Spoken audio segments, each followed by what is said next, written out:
Welcome to KMET 1490 AM ABC News Radio and the Southern California Business Report with Yvette Walker, a show dedicated to highlighting successful Southern California businesses and the people behind them. Welcome and thank you for joining Southern California Business Report on ABC News and Talks, KMET 1490 AM, 98.1 FM, and KMET TV.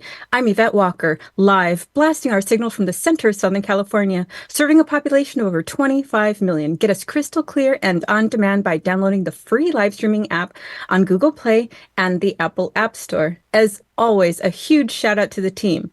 Mitch, Bill, and Sean, I love you guys. And to our special advisory committee that can be found at www.scbrtalk.com/executive committee. Thank you so much, everybody. Today, with over 50 years experience in the real estate industry, Randall Lewis is Executive Vice President and Principal of Lewis Management Corp, a member of the Lewis Group of Companies. The Lewis Group of Companies is one of the most active real estate developers in California and Nevada. They are developing over a dozen significant master planned communities and own over 40 shopping centers. In addition, the Lewis Group has many apartment and industrial projects underway throughout California and Nevada. The Lewis Group owns over 13,000 apartments and controls land for over 30,000 future homes and apartments. Throughout its history, they've built nearly 60,000 homes. Randall is an active and philanthropic supporter of health, education, and the arts. Randall has served as past president of the BIA Baldy View Chapter. He currently serves on the Southern California Leadership Council. Randall served 12 years on the Executive Committee of the Southern California Association of Governments and is past trustee of the Urban Land Institute and is current governor of the Urban Land Institute Foundation. He supports the Urban Land Institute, Randall Lewis Center for Sustainability, and the ULI Randall Lewis Building Healthy Places Forum. Randall is proud to support the outstanding Lewis San Antonio Healthy Communities Institute, as well as the Randall Lewis Center for Wellbeing and Research at the University of La Verne. Thank you so much for being with us today, Randall. My pleasure. Thank you for the invitation. Perfect. So as you know, I ask every one of my guests to please talk about their journey to becoming, pursuing the career path that they pursued. And I understand it's a family business for you, Randall. Please talk about how you became the Executive Vice President of Lewis Group of Companies. Well, I was very fortunate. I grew up in the business. My parents were both accountants, and then they became builders and started a family business. I'm one of 4 sons, and now we've got a 3rd generation with my children and some of their cousins working involved. So it was just something I was born into. We all grew up knowing there was a family business. We all worked weekends at night at the dinner table. We would hear discussions about it. So it wasn't something I could say I earned. I was lucky. We were born on second base, as people say, or born on third base. But we've been lucky to have given that opportunity, and we think we've really done a good job with sort of the ability to grow the company and do some very nice work. Right. Well, it's beyond luck, right? It's hard work, it's dedication, and like you just said, being a part of evolving the company and creating what it is today. With that said, Randall, please talk about the evolution of housing in the Inland Empire today. The housing market in the Inland Empire has really changed. And one way it's changed, it used to be primarily just one market. And it was primarily single-family homes. And it was mainly 3 or 4 bedroom homes, an occasional 5-bedroom home. And there was one home builder who used to say people would get on the freeway and drive toward till they saw a billboard that had an ad for homes that were priced that they could afford. And I know growing up in the business, almost all our houses were 3 or 4 bedroom homes. Sometimes there'd be a 1-story, sometimes they'd be 2-story. There were apartments, but it wasn't a big part of the housing market in the 50s, the 60s, the 70s. About 50 years ago, this area really started booming. And it was because of jobs moving out here, because of more expensive housing in the coastal communities in LA County and Orange County.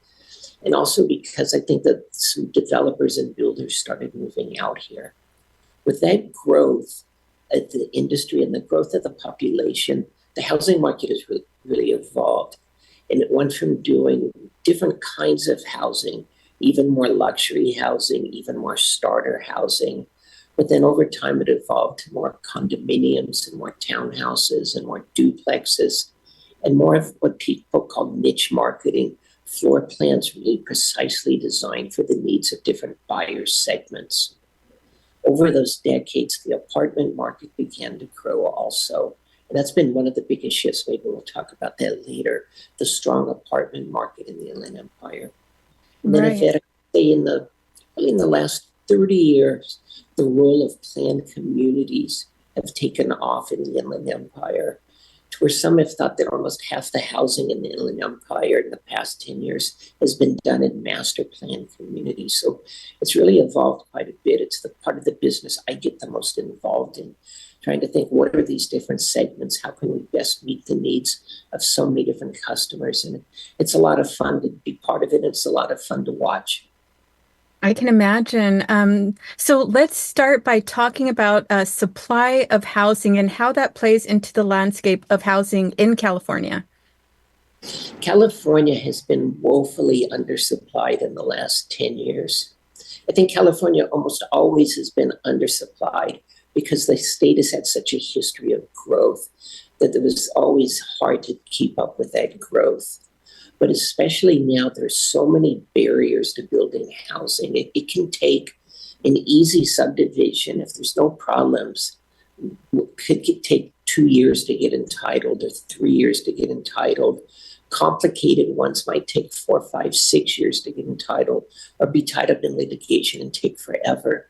So while the demand for housing continues strong, the supply of housing has these throttles on it, making it very hard to build housing. And it's a terrible crisis. I know the local papers have had a number of articles lately. Some consider it the number one problem facing California. And it's one of the reasons so many young people, so many retirees and others are leaving the state because of the cost of housing. It also is contributing to homelessness. It's contributing to so many problems. It's contributing to make it harder to attract jobs and keep jobs here because of that cost of housing. Do you see those same housing challenges playing out at the same rate in the IE as broader California? Well, we're lucky in the Inland Empire. We've got some very good governments out here, some very good city councils, very good staffs, very good planning commissions. So it's not as difficult to build out here, but it's still quite a challenge. We also have seen some movement in the last few years from Sacramento. Sacramento historically puts up barriers and makes it harder and harder to build housing. But there's been some good legislation in the last few years because some of the legislators recognize housing is a challenge. And so they've tried to make it a little easier to build housing in California. But it's still one of the most difficult places in the United States to build a home. Have you experienced, in your experience, is the retail community having to overcome the same challenges as residential properties? Retail has gone through some very interesting changes. With the advent of the internet, people said, oh, retail is dead. No one's going to go to shopping centers anymore. But actually, good retail is thriving right now. And I think COVID had something to do with it, that as people were spending some more time at home, when it finally ended, they wanted to go out to eat. They wanted to go be entertained. So what we have seen is there's a real distinction now between what you would call good retail, thriving retail, and not so thriving retail. The centers that are doing well, which are typically the newer ones, the ones that are better planned, have a lot of demand from the tenants and a lot of demand from the customers to go there. In many parts of the Inland Empire, there's some older shopping centers where maybe some of the tenants have gone under or some of the improvements haven't been done to make it a good place to go shopping. And some of those are really struggling. So I think what you're going to see is retail will continue to grow in the Inland Empire. And certainly the internet has impacted it. When I compare our shopping centers today of the shopping centers of 20 years ago, they're very different. I mean, a shopping center today, typically the kinds we get the most involved in, will have a grocery store, it might have a drugstore, will probably have a coffee place, and then it will have a lot of services that you can't get on the internet. It will have places to eat. It may have an eye doctor. It may have a dentist. It may have a beauty salon. It may have some personal services. So I think what the tenants are trying to do is say, what can they do that can only be done in person? And the ones who do it well are really thriving right now.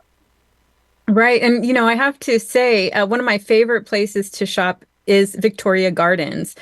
Just a beautiful outdoor mall that has everything you just mentioned. In fact, I have very beautiful memories of taking my children there very, very frequently, riding the train, the trolley, shopping, visiting the pet store when it was there, playing on the playground, visiting the library. I mean, everything you could be looking for is at that place, really. We had the good fortune to be a part of Victoria Gardens. We were a partner with a company called Forest City, who did a really great job. And Forest City, I think a lot of the parts of the mall that people like the most, Forest City should get the credit for, but we played a good role in its development too. And one of the things we learned from that development is the power of what's called placemaking. And it's to say, how can you do more than just putting up buildings? How can you create places that people want to go, so that you as a mother was really attracted to say, I'm going to bring my kids here. Some people go to Victoria Gardens to specifically shop at one store, but many others are like you, that they say, let's go to Victoria Gardens, let's walk around, let's visit some of the different attractions. And oh, by the way, when we're there, maybe we'll go in 3 or 4 stores and do some shopping. Absolutely. And, I'm still so old school. It is very difficult for me to purchase any clothing online. I have to feel it. I have to try it on. And that's how I decide if I want to purchase it. So I think I'm way behind the curve when it comes to the Amazon online shopping. But thank you for those retail centers that still give us people like myself the opportunity to go shopping. Well, I think what you'll see successful retailers to do with someone like you is they call it omni-channel marketing. And so what they want to do is make sure that they have outlets for everybody. So for somebody who only wants to shop online, the good retailers will have an online presence that's excellent. Now they may do pickups or drop-offs at their stores, but they also, a lot of them want a physical presence. For the people like you, and I'm in that category too, it's a lot of fun to shop, but it's also important to just try stuff on and touch it and feel it. So I think you're not in the minority. You're in a minority, but not that bad a minority. A lot of people still want the pleasure of shopping. Right. So let's go back to housing. Randall, please talk about how current housing policies are contributing to the rise in housing prices, and how can public policy address the housing crisis in California? That's a complex question, and so I'll try to give a number of different answers. I mean, the first is that it's supply and demand is one of the biggest drivers. And so just when you have a big population and a limited supply of new housing, it just forces the demand, drives some of the pricing up. You'll get people bidding for houses. But it's more than just the supply issue. It's also some of the burdens that are being placed on housing. I mean, in the older days, in the 80s and 90s, it was common that a house, the job of a house was to house people. And in doing that, a house was expected to pay for the impact it had on a community. It would help pay for schools. It would help pay for parks. It would help pay for all the impacts there were. But now we're asking a lot of our new housing. Sometimes it's to make up for deficits in parks in a city. Say, well, let's add some. Sometimes it will say, we want affordable housing in our community. Make the new homes pay for the affordable housing. Sometimes it will be for ambitious climate change goals. And I support climate change goals because we need them. But new housing sometimes pays an unfair burden on some of those. So I think the policies, we probably need to get back to what is the main job of a house? It's to house people. And then we need to say, how do we make the housing pay their fair share, but no more those fair share of what some of those impact costs are? I think also that there's some things that just add a lot of time. There's something called CEQA, which is the California Environmental Quality Act. It's a good thing. It tries to say, well, if you're going to do a community, you should measure the impacts. But CEQA has been turned into a tool to stop a lot of projects, and not just projects by housing developers. It can stop schools. It can stop freeways. And I think Sacramento really needs to work on what they call streamlining CEQA so that you could still have adequate reviews, but it shouldn't be possible to just stop a project for years and years over some little dispute.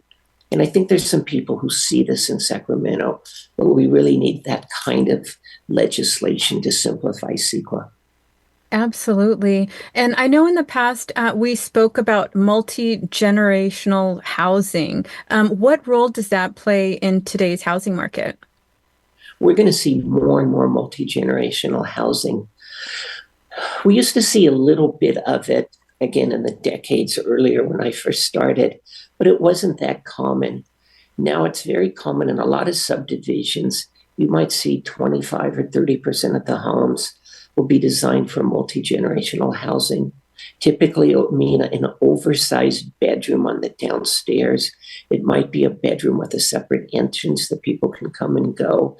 It might be a bedroom suite that has its own little kitchen in it and a little living room area in it.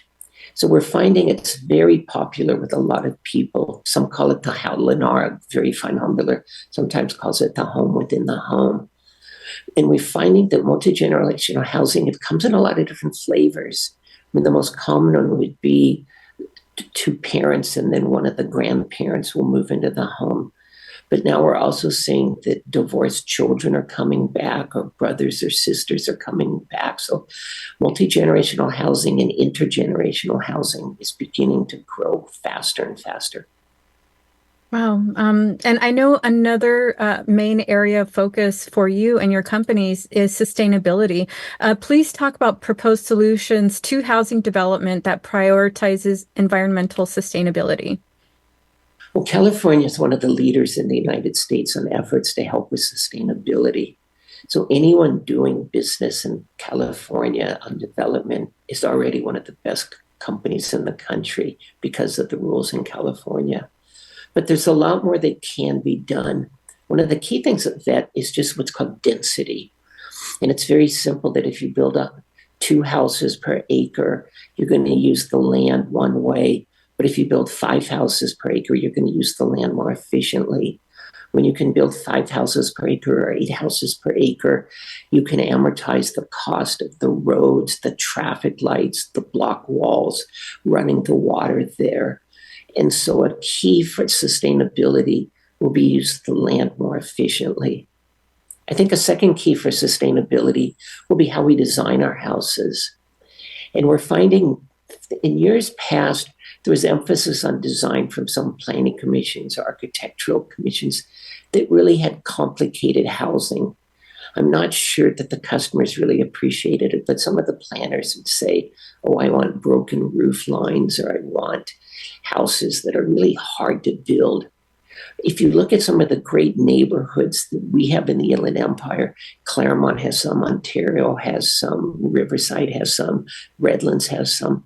Homes that were built in the 1910s, 1920s, they really had simple houses, but they had purity of form. They had very good architectural design, but they were resource efficient. They were easy to build houses. I think we'll need to move back to that. Not ugly houses in any way, but houses that are more resource efficient to build. I think we're also going to see on sustainability, technology is going to help us a lot going forward. It's going to help us with home energy management systems. It's going to help us with water conservation issues. There's so many ways technology, it's going to help us even on houses get built. I mean, manufacturing and technology and housing has always been a year away for the last 50 years, but we really are getting closer now. There are people using technology to do 3D houses, or 3D printing of houses, to do houses where parts of them are built off-site, modular construction or factory-built construction. I think all of these will be ways that can help the homes be more sustainable and use the resources in a better way. Are there alternative materials that you see coming down the pipeline that can add to that sustainability factor? Yeah, there's a lot of them that are coming, and it's always changing. It's hard to stay on top of it, but what sort of insulation is used?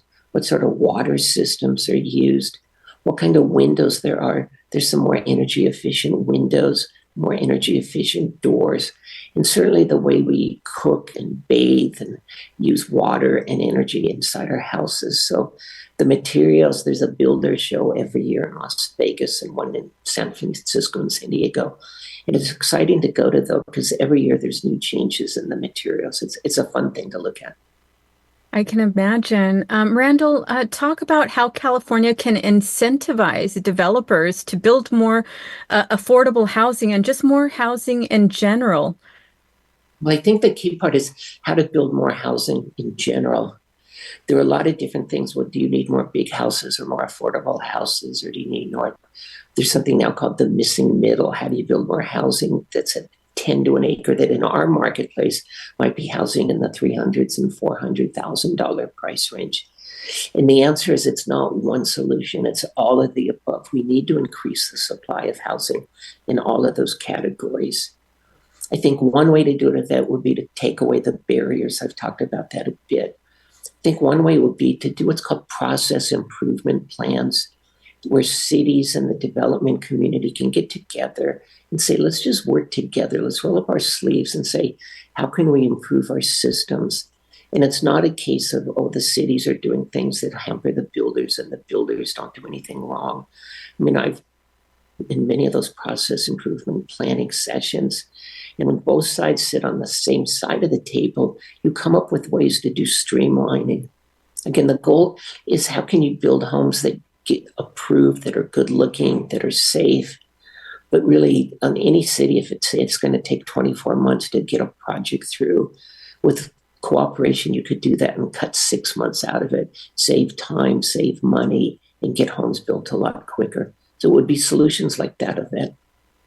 So with solutions like that, how would that reduce the time frame? What projected time frames would we be looking at versus the time frames we see today? Oh, again, depending on the scale of a community, it could save years. We're working currently on 2 new master plan communities in Northern California. And on one of them, we're hoping to break ground in 2029. And one of them will be somewhere 2028 to 2030. Both of these are ones, and that's without any litigation. We're just doing the studies and the environmental reviews. It will take 5 years to go through it. I think if people rolled up their sleeves, they would figure out a way to get those through in 2 or 3 years. And that would have a huge impact getting homes built quicker. Absolutely. We're going to start talking about the role of rentals because, as you mentioned, and as your bio states, Lewis Group of Companies and Lewis Management Corp owns tens of thousands of rentals and apartments. Please give us a brief overview of what that landscape looks like. Sure. As a company over the years, we always, not always, but starting in the 1980s and 1990s, we used to do about 1 apartment community every 2 years or 3 years. And they were pretty conventional apartments, generally 2-story or 3-story, and what are called stacked flats. We sold our home building business 23 years ago. And then we started saying, well, let's focus a little more on the apartment side and the rental side. And so we now are trying to do about 1,000 apartments a year. We're currently at 13,000 apartments that we own and manage. I would hope we'll be close to 20,000 apartments that we own and manage within 6 years or 7 years. In trying to do that, we are trying to come up with as many different kinds of apartments as we can. What we find, there's one category of apartment renters that are the more typical one. You move out of your parents' house, you may go to school or you may not go to school, but you get a starter apartment. It's typically a 1-bedroom apartment. It's probably in a 2 or 3-story apartment complex, and that's fine. And those are people that are going to stay a few years. But we're seeing a lot of people want a different kind of rental experience. We're seeing some that want what are called townhouse apartments, where nobody is on top of you. These are 2 or 3-story townhouses. We don't have to worry about someone dropping their shoes on the floor and waking you up in the middle of the night. We're doing a lot of duplexes that feel like houses. They've got 2-car garages. We're doing some that have clubhouses. We're doing lifestyle communities. A big segment we're going after is what's called the renter by choice. And these are people that could buy a house, but they're consciously saying, I'm going to rent for 2 years, 3 years, 4 years. I'll pay a little bit more, but I want something different. And we'll talk more about that after the break, Randall. Thank you for that segue. All right, everybody. Yvette Walker with ABC News and Talk, Southern California Business Report, here today with Randall Lewis, Executive Vice President of Lewis Management Corp., delving into the complex landscape of housing in California. With expert insight and compelling analysis, Lewis sheds light on the challenges and opportunities facing the state's housing markets in this informative discussion on one of California's most pressing issues when we return.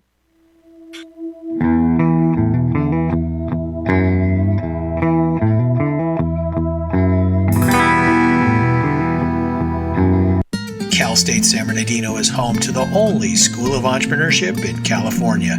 With globally ranked degree programs, you can start your journey today to become a successful entrepreneur. Learn more and connect at entre.csusb.edu. Hi, I'm Dana Rademacher with MGR Property Management. A lot of people wonder about the value that property management has for their property. Property management can include all property types, including residential, commercial, and HOA. It is valuable because property managers are experienced in what can happen at your property. We're aware of liabilities. We're able to do predictive and preventative maintenance. We know what is coming up with the changes in the weather, the seasons, how old certain aspects or different capital projects at your property are. We're able to best negotiate contract pricing, legalities with your tenants, and anything else that you may need to ensure that you're getting the full value of the property. If you're interested in speaking with the representative at MGR Property Management regarding your property management needs, you can visit our website at mgrrealestate.com, or you can call our number at area code 909-581-6600 to be connected with the representative. Hi, I'm San Bernardino County Sheriff Shannon Dykes. If you're looking to start an exciting career in law enforcement and make a difference in your community, we are hiring dispatchers, nurses, deputies, laterals, and many more. For a complete list of our jobs and more information, visit sheriffsjobs.com. Ontario International Airport is on to a better way to fly with over 65 daily non-stop flights to more than 20 major destinations and the easiest airport experience in Southern California. Visit flyonto.com/Ontario to learn more about Ontario International Airport today. The University of La Verne is rated first in California for alumni satisfaction. Learn more about accelerated programs offered online and on campus in La Verne, Irvine, Ontario, Burbank, or College of the Canyons. Visit go.laverne.edu. The University of La Verne. go.laverne.edu. We are the Empire Strikers, the professional sports team of the Inland Empire. We are a fast-actioned and community-inspired pro indoor soccer team. Our mission is to inspire the Empire. Home games, community events, watch parties, and youth camps are all back. Professional indoor soccer is back. Join us and come watch the greatest show on turf at Toyota Arena or on Twitch. Visit www.theempirestrikers.com for more and any information.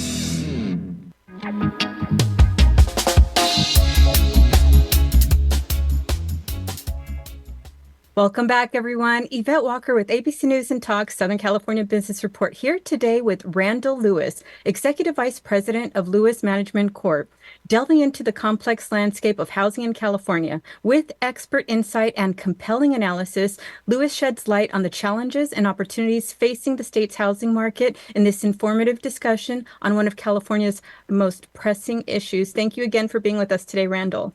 My pleasure. Perfect. So just before the break, you started touching on the roles of rental. How do rentals today compare to the rentals of the past? I think the percentage of rentals in our marketplace, the Inland Empire, is growing and growing. And the kinds of rentals are a lot more fragmented, a lot more targeted. So there's conventional apartments, which I talked about before the break, but we're seeing a lot of these other kinds of apartments, both townhouses, as I said, duplexes, but also in lifestyle communities.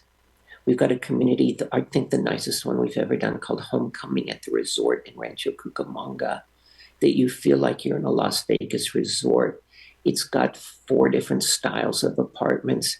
It's got about a 15,000-foot clubhouse. It's got a lifestyle director. I mean, it is so different.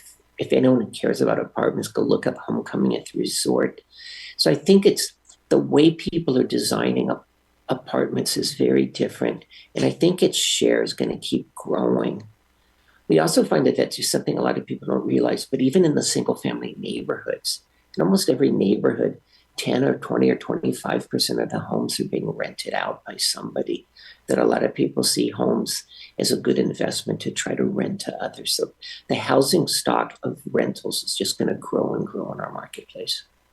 Right. And so what does the consumer for apartment rentals look like today, and how is that different from renters of the past? I think, again, it's more people. It's of all ages. We're seeing even a lot of retirees are saying, I might want to go into a rental community for a few years. Once they're done with the big house, a lot of people have a choice. Do they stay in a big house, often a big 2-story house? Or they say, do I want to move to a retirement community or want to move out of state? We're finding big demand from people that's saying, I'm not sure what I'm going to do, but for 2, 3, 4, 5 years, I think I'm going to rent for a while and just take it easy. Let somebody else mow the lawn. Let somebody else fix the roof. So we see in a lot of our communities, we might have 10% of our renters are over 55%. And that's much higher than it was before. I think we're also seeing some of our rental communities, our newer ones, are getting older renters than I would have expected. In a number of our communities, the average age for a renter is 34, 35 years old. And I think if you ask most people in the public, they'd say, oh, renters are all 26-year-olds or 27-year-olds. But no, we're seeing a lot of older renters. A number of people are postponing getting married. They're getting married in their early 30s or even older. So we're seeing a lot of couples that are renting. Another change that we're seeing, it's interesting, in most of our communities, we have more dogs than we have children, and that's a big shift. Both the fewer children in the communities, but also the number of dogs. It's surprising how many of our renters have dogs. So in our projects, we put in dog parks and dog washing stations. We do dog events. We're very focused on the people who have dogs in our communities. Wow. And then, so speaking of the homecoming at the resort, my understanding is some of the things that people enjoy is just not having the burden of home ownership, right? Having to deal with the constant upkeep and groundskeeping, right? Like the landscaping and such. Is that still true today? Still very, very true. I mentioned earlier, a lot of people are renting single-family houses. And that works for a lot of families, and so that's great. But for some of the families that do that, they find out that sometimes the owner will sell their home and say, you've got to move out in 60 days. Or if there are repairs, they're a little slow to make the repairs, or they don't have quite the controls on neighbors who might be very noisy. So we're getting a lot of people moving into our communities that are coming out of single-family rentals that are saying, I want the benefits of professional management. We're also seeing just the flexibility that a number of our communities, when we talk to people that say, well, I'm getting all the benefits of home ownership without the mortgage. Now, the reality is they're also not getting the appreciation. But for many people, for some period of time, they will be renters by choice, as I said, and they'll rent much longer than the past because of lifestyle considerations. Right. So going back to finding solutions to increase the inventory of housing developments and projects in California, how can public-private partnerships help combat the housing crisis in California? It's an excellent question. I think one way they can do it, there's a lot of public lands that are owned, public or quasi-public, land that's owned by school districts, land that's owned by churches, land that's owned by cities. And so trying to look in each community, the city should look at its assets and say, is there land that might be better served as residential property? There's also a mixture that to try to do mixed use, that we're finding that a lot of people like living in a mixed use community where you can get out of your apartment or your home and walk to a coffee shop or walk to a restaurant. Something that's a little controversial in this area is the concept of vertical mixed use versus horizontal mixed use. Vertical mixed use means you put something on top of something else, and that's really complicated, and it works in more urban areas. It's still not as common and as widely adopted here as it should be, and I don't think it should be as widely adopted. Horizontal mixed use is we have a project where you have them next door to each other. A good example is in Chino Hills, where we have a project called Santa Barbara Chino Hills, where next to it we have a 3-acre center that's got a coffee shop, some restaurants, some other services. And it's really helped the rentals of the apartments because people say, gosh, I just walk outside and can grab a cup of coffee or get breakfast. That's been very, very popular, having them next door to each other. It seems very convenient, right? Having a walkable community that you can actually go out. You don't have to get into your car every time you have to run an errand or, get your prescription or things of that nature. How many more of those projects can we see coming down the pipeline with Lewis companies? Well, I think you'll see a lot from us because we realize the benefits. But again, I think you'll see us trying as much as possible to keep them horizontally mixed instead of vertically mixed. It's simple stuff like the banks. Sometimes there are banks that make commercial loans and some banks that make residential loans. It's hard to find the ones that do both, or the inspectors. Sometimes the inspectors that do homes don't do retail. So we find that separating the uses in most cases is a better solution, but you're going to see more and more of it. Right. I believe you touched on this earlier, but please dive into the work that you conduct alongside the Urban Land Institute. Urban Land Institute's an international group, and it's got over 45,000 members. It's probably the premier real estate organization in the world. They have a center now that's called the Randall Lewis Center for Sustainable Real Estate. And it's got 3 key patterns. It's something when I heard about it, I got involved and made a significant gift to it. And so one program there is called Building Healthy Places. And it's to try to do research from all over the world. How can you build homes that encourage health and discourage unhealthy practices? A second part of the Urban Land Institute program I'm involved in deals with urban resilience. And it recognizes that with climate change, we're dealing with droughts, we're dealing with fires, we're dealing with hurricanes, we're dealing with rising sea levels. And it's trying to say, what can communities do to be more resilient to some of these changes? And then the third part has to do with decarbonization and trying to clean up the air. And what I find interesting is each on its own is very, very important. But combined, there's a lot of cross-fertilization. So it's something I give a lot of my time and a lot of my resources to. I get involved in a lot of philanthropic work, and often it's because it's in the case of Urban Land Institute or San Antonio Hospital. There are things I'd like to do, but I find that there are experts who can do it way, way better. And so Urban Land Institute's one of them. I could try to do some of these things on my own, but they reach 45,000 different companies, so they are far more effective than I am, and they have way smarter people at those subjects than I am. Right. So switching gears to your retail centers, because that's also a large part of your portfolio. What can the community experience at your retail centers, specifically at your recent Stater Brothers development in Ontario? We've been lucky. We've developed a really great relationship with Stater Brothers, and we just did the new one in Ontario. You mentioned it, 4th and Even, and we did a brand new one in Chino. That's also, both are just beautiful, beautiful stores. I think what you'll see at our shopping centers will first be what I call the place making. It will be trying to create environments where people just want to go and hang out after they go shopping or before they go shopping. I think you'll see nicer architecture. I think you'll see even more attention on what's called tenant mix, trying to think, how do you put together a shopping center with different pieces to attract the widest group of customers?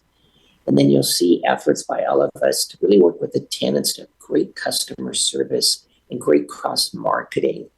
Ideally, what we want in our centers. And I think what the customers want is not to just go for one stop, but to go to make your primary stop and then go to 2 or 3 or 4 more stores just to see what's going on. You'll see a lot of more efforts at placemaking and cross-marketing. And as I said, you'll see even more on services and restaurants and breweries and entertainment in our shopping centers going forward. And are there other local projects we can look forward to? We are always busy. We hope to do more shopping centers in the city of Paris, in the city of Moreno Valley, in the city of Fontana. I'm going to be leaving some out in Ontario. I mean, we've got a very active retail group. This next week is the shopping center convention in Las Vegas. We're sending probably 25 people there. And there's just a lot of excitement. A lot of tenants are talking to us saying they want to be in our shopping centers. That's exciting. Those trade shows in Vegas. I mean, that's where everybody comes together, and anything and everything having to do with a specific segment can be found there. That must be so exciting. Exciting. It's hard work because you have to usually start with meetings starting at 8 in the morning, and there are usually receptions dinners that go till 10 at night. So it's hard work, but it's a lot of fun and a lot of work gets done. Absolutely. Please talk about the role of philanthropy and community outreach by your group. We've been blessed as a company and as a family to be in a position to do a lot of philanthropic work. It's something that's just in our DNA. My parents both grew up in the Depression, and sort of embedded in all of us the sense that if you do well in a community, you have an obligation to give back to the community. They also felt, and we feel too, if you're a longtime player, I mean, when we're in communities like Chino or Rancho or Fontana or others, I mean, we've been in most of those for 50 years. I hope we're in them for another 50 years. So investing in philanthropic endeavors, it's good. It's the right thing to do, but it's the smart business thing to do also. I think a big focus of the company has first been on health. We support a lot of health initiatives. One I'm very proud to be associated with is at San Antonio Hospital, and it's the great work they're doing through the Lewis San Antonio Healthy And that's something where they do work with schools. They try to work on the workplace, creating career pathways. They're doing some, Eileen there's just doing some fantastic work. We work on a partnership with Dora Barilla, who has Partners for Better Health, where over the years, my wife and I have sponsored over 300 master's and PhD students in public health, matching their interest with cities or groups throughout the region. That's been very satisfying. We had a graduation last week, and there were over 30 graduates, and they most came up afterwards and talked about how it has changed their life being part of the program.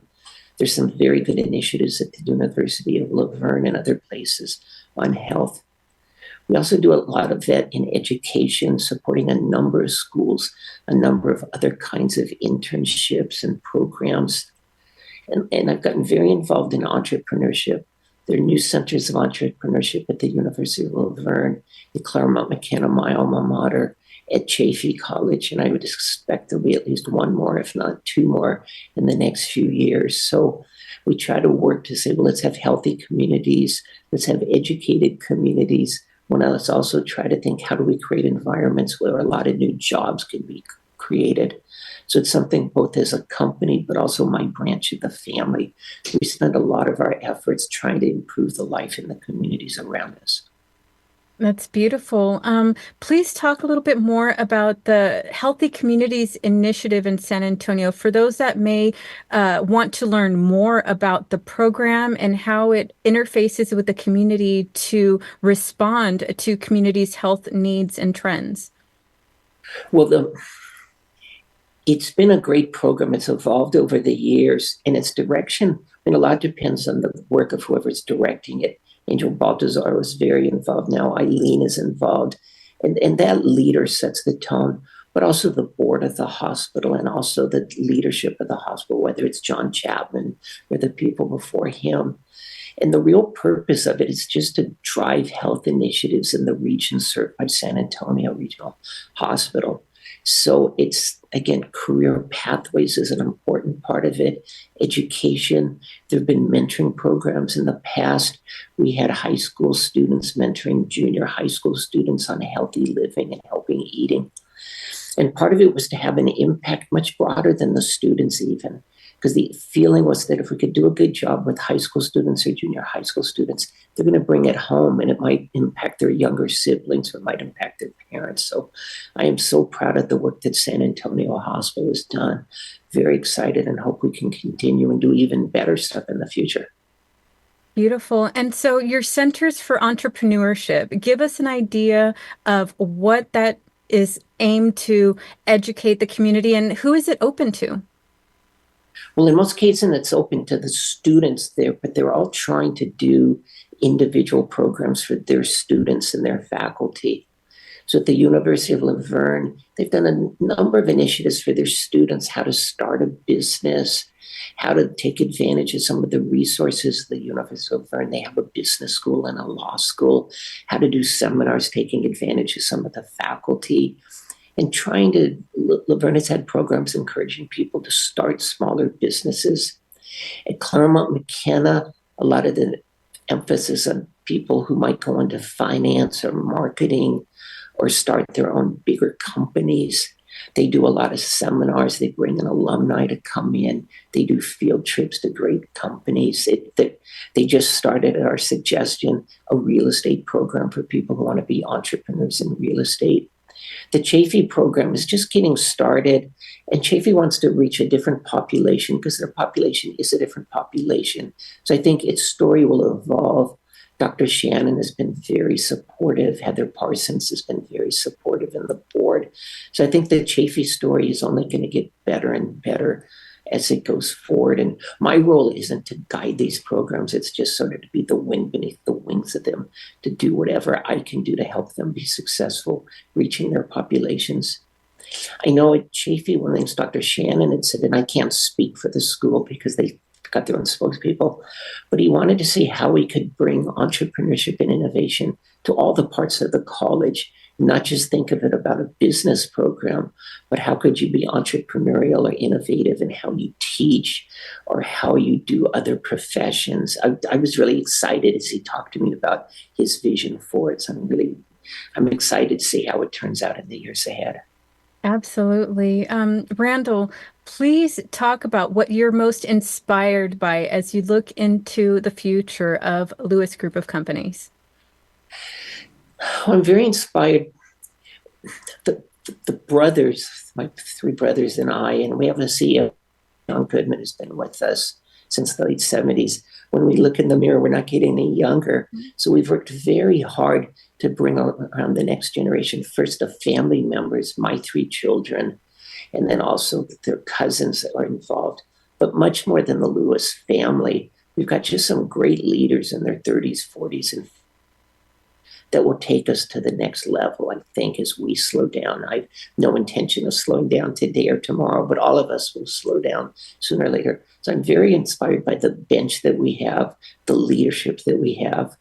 We still have some very good real estate holdings in this region.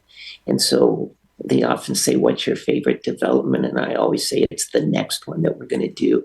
We have some very great stuff that's coming down the road that we'll be doing in our communities. And I'm inspired of that. I talked about earlier, sort of the public leadership that we've got. We just have some great mayors and city council people and city managers, and trying to work with them. It's fun, it's exciting, but it's also inspiring. I think one thing I might not have said a few years ago, but I would now, we've really got some outstanding not-for-profit organizations now. And so the Inland Empire Community Foundation is one of them, but there are lots and lots of them, and groups like San Antonio Hospital or the universities or others. And it's so much fun. There's this environment now in our region of partnering and trying to say, how do we collaborate? How do we build on each other's strengths? We're in a great place at a great time in a great country, and we're just thrilled to be part of it. Absolutely. And as you mentioned, that dynamic is so unique to this region, which I believe is a huge testament to the leadership that, of course, you are a major part of, but to our leaders throughout the region that has allowed San Bernardino and Riverside counties to grow and to break the economic trajectories of California and the greater U.S. Very exciting time to be in this region that we call the Inland Empire today. And you play a big role in it, Yvette, because you showcase so many of the leaders on your show. So thank you for what you do to spread the good word of the region. Well, thank you so much. And thank you for sharing your expertise with us today, Randall. Good. Thanks a lot. All right. For everybody listening today, don't forget to find us on Facebook, YouTube, LinkedIn, and Instagram. Check us out on scbrtalk.com. An event coming up. Young Visionaries Youth Leadership Academy will be hosting its annual awards gala with the 2024 Mayor's Sneaker Ball theme on Friday, May 17th from 5 to 9 p.m., taking place at Cal State San Bernardino, featuring Mayors Aquanetta Warren, Liz Becerra, Helen Tran, and Deborah Robertson. Call 909-723-1695 or email gala@yvyla-ie.org. Don't miss my interview with Dr. Lisa Warren, who has led an extensive leadership career over the last 20 years in academic medicine, executive administration, and exemplary clinical care to the community. She is the incoming Western University of Health Sciences Dean for Comp and Comp Northwest starting July 1st, 2024. John Chapman, President and Chief Executive Officer, who joined the hospital in October 2018 and was appointed President and Chief Executive Officer in May 2020. He is a microbiologist by training and previously served as Chief Operations and Administrative Officer at Highland Hospital in Oakland, California. He also led the clinical and support services for Alameda Health System in Northern California. Next week, we will have Betty Porto of Porto's Bakery, who was born in Cuba and migrated with her family to California in 1971. Her mother opened the first Porto's Bakery location shortly after arriving, and Betty and her siblings worked there after school every day throughout high school and college. She earned a bachelor's degree in 1980 from Cal State LA and received her master's degree in political science in 1982 from UCLA. Once she graduated, she focused on helping with the expansion of her family's business and settled into her role as vice president and director of community relations. You do not want to miss it. We will see you all next week.